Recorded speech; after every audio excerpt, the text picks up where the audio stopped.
अस्सलाम वालेकुम, मैं हूँ रूस का बटान। यार मैंने कहा क्या आप लोगों को खाली बर्फ़ दिखाऊं, गांव का एरिया दिखाऊं। मैंने कहा आज शहर के सेंटर में खड़े हैं, ठीक है। मैंने कहा आप लोगों को शहर के नज़ारे भी करा देते हैं।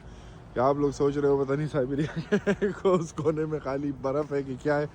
तो ये सारा एक मशहूर यहाँ का शॉपिंग मॉल है, उसमें हम आए हुए थे चक्कर वगैरह। वही बच्चों को हमने किंडरगार्टन छोड़ा है, तो उससे पहले जो है हम अपना चक्कर लगा रहे हैं। कॉफ़ी हमने पकड़ी है मज़ेदार सी, सबसे बड़ी 0.6 मतलब आधा लीटर कॉफ़ी जो है ना इस ग्लास में आ जाती है, तो वो पी रहे हैं। थोड़ी देर में घंटे तक जाएंगे, बच्चों वगैरह को उठाएंगे। व्यू आज हम डिफरेंट व्यू आए हैं सुकून हासिल करने के लिए, ठीक है। और सुबह सुबह मतलब अभी 10 बज रहे हैं। यहाँ पे सूरज जो है तकरीबन 8:40 तक अभी निकलता है। अभी तो फिर भी थोड़ा सा मतलब जल्दी हो गया है, वरना तो बहुत देर से निकलता था। अभी जाएंगी रातें, ओ हो छोटी हो जाएंगी।